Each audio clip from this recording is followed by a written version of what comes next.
মুসলিমরা মেডিটেশন করতে পারবে কিনা, সুন্নাত নামাজে কি সানা পড়তে হবে, সেনাবাহিনী নারী সদস্যরা চাইলে ইউনিফর্মের সঙ্গে হিজাব পড়তে পারবেন, কর্মকর্তা ও নার্সিং সেবায় armed forces nursing service AFNS কর্মরতরা অন্যান্য পদবীর নারী সেনা সদস্যদের হিজাব পড়ার ক্ষেত্রে এতদিন ধরে থাকা বিধিনিষেধ সম্প্রতি তুলে নেওয়া হয়েছে। বিষয়টা সম্পর্কে আপনার মন্তব্য জানতে চাই।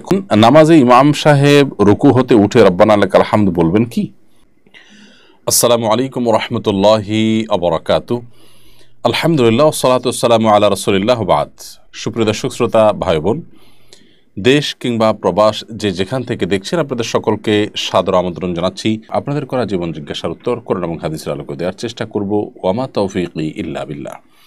আপনার যে কোনো জীবন জিজ্ঞাসা কোরআন এবং হাদিসের আলোকে তার উত্তর জানবার জন্য এই পোস্টের মন্তব্যের ঘরে বাংলায় সংক্ষেপে লিখুন। আমরা ইনশাআল্লাহ বেশি থেকে বেশি সংখ্যক প্রশ্নের উত্তর দেওয়ার আপ্রাণ চেষ্টা অব্যাহত রাখব।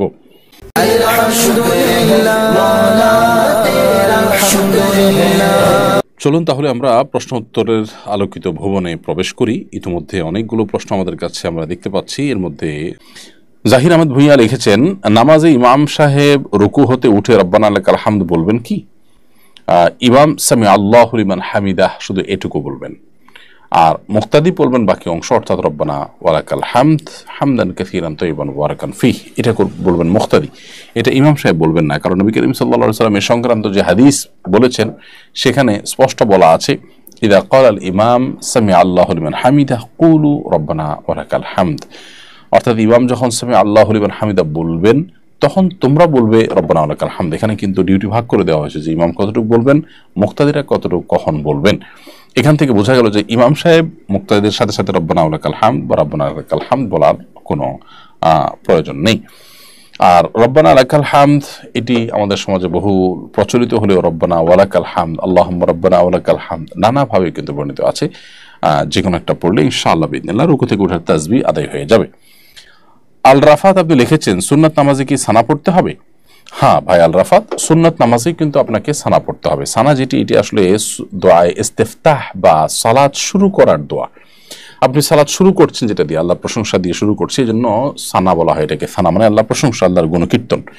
তো ফরজ শুধু নয়, ফরজ, ওয়াজিব, সুন্নত, নফল সমস্ত নামাজের শুরুতেই আপনি এই সানা তথা দোয়ায়ে ইস্তিফতাহ বা সালাত শুরু করার দোয়া এটি আপনি পড়বেন। তবে এক্ষেত্রে আমরা বলে রাখতে চাই, সালাত শুরু করার দোয়া বা দোয়া ইস্তিফতাহ এটা কিন্তু একটা বা নির্দিষ্ট ফিক্স কোনো দোয়া নয়। আমরা শুধুমাত্র একটা দোয়ার কথা জানি যে সালাতের শুরুতে আমরা পড়ে থাকি, সুবহানাকাল্লাহুম্মা ওয়া বিহামদিকা ওয়া তাবারাকা ইসমুকা ওয়া তাআলা জাদ্দুকা ওয়া লা ইলাহা গায়রুক। মাশাআল্লাহ, এটা খুবই অর্থবহ এবং আল্লাহর প্রশংসা প্রকাশ করে এমন একটি দোয়া। কিন্তু এর পাশাপাশি নবী সাল্লাল্লাহু আলাইহি সাল্লাম আরও বিভিন্ন দোয়াও কিন্তু এই জায়গায় পাঠ করতেন। আল্লাহুম্মা বা'আদ বাইনি ওয়া বাইনা খাতায়া কামা বা'আদতা বাইনাল মাশরিক ওয়াল মাগরিব। আরও বিভিন্ন দোয়া নবী সাল্লাল্লাহু আলাইহি সাল্লাম পড়তেন, সেগুলো আমাদের শিখে রাখা দরকার। মাঝে মধ্যে আমরা চাইলে একাধিক ফরম্যাটের একটা এক সময় পড়তে পারি। সেনাবাহিনী নারী সদস্যরা চাইলে ইউনিফর্মের সঙ্গে হিজাব পড়তে পারবেন, কর্মকর্তা ও নার্সিং সেবায় armed forces nursing service AFNS কর্মরতরা অন্যান্য পদবীর নারী সেনা সদস্যদের হিজাব পড়ার ক্ষেত্রে এতদিন ধরে থাকা বিধিনিষেধ সম্প্রতি তুলে নেওয়া হয়েছে। বিষয়টা সম্পর্কে আপনার মন্তব্য জানতে চাই। খুবই চমৎকার একটি ঘটনা এটি ঘটেছে। এটা নিয়ে আমরা ভাবছিলাম যে সংশ্লিষ্ট দায়িত্বশীলদের সাথে আমরা দেখা করব, সাক্ষাৎ করব এবং মুসলিম নারীদের হিজাব পড়ার অধিকারের ব্যাপারে আমরা কথা বলবো। আপনারা জানেন যে পৃথিবীর অনেক দেশে স্ব ধর্ম পালন করে সেনাবাহিনীর দায়িত্ব পালন বা সশস্ত্র বাহিনীর দায়িত্ব পালন করছেন বিভিন্ন দেশের নারী পুরুষরা। তো আমাদের দেশে এতদিন পর্যন্ত মেয়েরা কেউ যদি হিজাব পরে তিনি আর্মির চাকরি করতে চান সেক্ষেত্রে বিধিনিষেধ ছিল। এখন সে তুলে দেওয়াটা আমি মনে করি একটা যুগান্তকারী পদক্ষেপ হয়েছে, কারণ এটি হলো সংখ্যাগরিষ্ঠ মানুষের চাহিদা। আমরা জনগণের আকাঙ্ক্ষা, সাধারণ মানুষের আকাঙ্ক্ষার কথা বলি, সাধারণ মানুষ কি চায় সেটা বোধহয় বোঝার জন্য পণ্ডিত হওয়ার প্রয়োজন নেই। আমাদের সমাজে বরং সাধারণ মানুষের উপরে চাপিয়ে দেওয়ার একটা প্রবণতা আমরা দেখতে পাই, যে নানাভাবে বিতর্কিত করা বা কোনো কিছুকে চাপিয়ে দেওয়ার চেষ্টা করা হয়। তো এই অংশ হিসেবে আমরা দেখেছি যে হিজাব পরার পরে বিধিনিষেধ ছিল। এদেশে আপনি যদি সাধারণ মানুষের মতামত নেন, তো আমার তো বিশ্বাস যে শতকরা 80% বেশি মানুষ তারা হিজাব পরার রাইট চাইবেন, যে সশস্ত্র বাহিনীতে কাজ করার জন্য তারা হিজাব পড়তে পারেন। তাহলে সাধারণ মানুষের আকাঙ্ক্ষা যদি পূরণ না হয় তাহলে সেটা তো খুবই দুঃখজনক। এখন যেটি হলো সেটা সন্দেহাতীতভাবে একটি যুগান্তকারী ঘটনা ঘটেছে এবং এটি ইতিহাস হয়ে থাকবে ইনশাআল্লাহ তাআলা। তবে পাশাপাশি দায় রাখার যে অনুমতি নিতে হয় সেটার ব্যাপারেও আমার মনে হয় যথাযথ কর্তৃপক্ষের আরও ভালো করে বিবেচনা করা দরকার এবং সদয় এবং আন্তরিকতার সাথে বিবেচনা করা দরকার।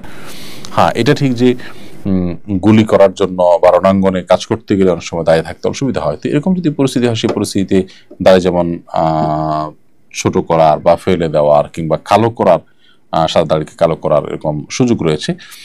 সেটি হলো যুদ্ধের ক্ষেত্রে জীবন রক্ষার প্রয়োজনে যদি একান্ত নিরুপায় হয় তাহলে সেক্ষেত্রে, কিন্তু সর্বাবস্থায় সাধারণ অবস্থাতে দায় রাখতে গেলেই আপনাকে অনুমতি নিতে হবে। এই যে বিধিনিষেধটা আছে এটাও তুলে দেওয়া দরকার। আমরা দেখিয়েছি যে ভারতে শিখরা তারা মাথা পাগড়ি এবং মুখে দাড়ি নিয়ে তারা সেনা সদস্য হিসাবে বা সেনাবাহিনীর অফিসার হিসাবে তারা কিন্তু কাজ করছেন।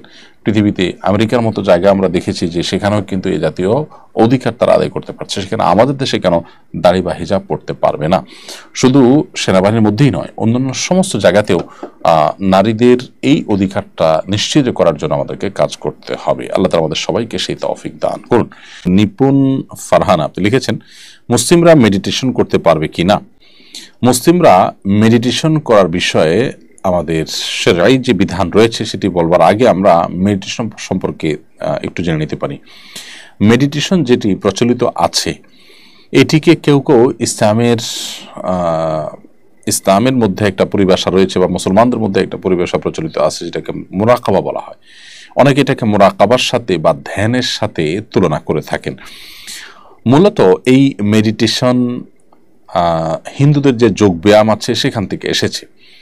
ওইটাকেই একটু মডিফাই করে আমাদের সমাজে নানাভাবে সেটাকে জ্ঞানের অপচেষ্টা করা হচ্ছে। এর সঙ্গে নানাবিধ শিরক এবং গুনাহের বিষয়গুলো জড়িত রয়েছে।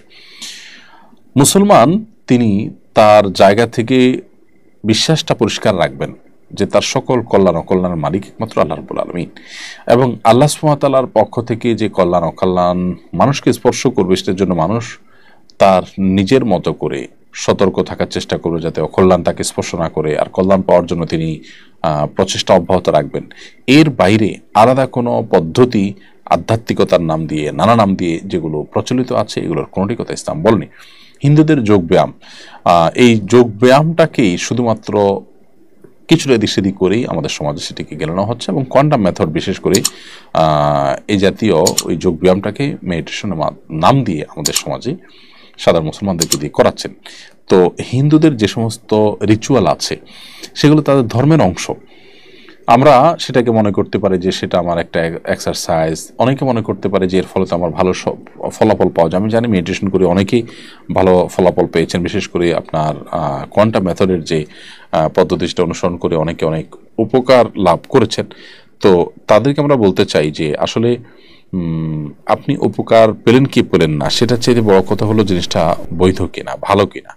অনেক অবৈধ অনেক অন্যায় বিষয় দিয়ে মানুষ উপকার লাভ করতে পারেন, তাই বলে বিষয়টা কিন্তু ন্যায় হয়ে যায় না। বিধায় একজন মুসলমান হিসেবে আমার ইমানের জন্য ক্ষতিকর, আমার ইমানের সাথে অসঙ্গতিপূর্ণ অন্য ধর্মের মানুষের রিচুয়াল এরকম কোনো বিষয়কে আমরা আমাদের গায়ে টানতে পারি না বা সেটাতে নিজেরা মাখামাখি করতে পারি না।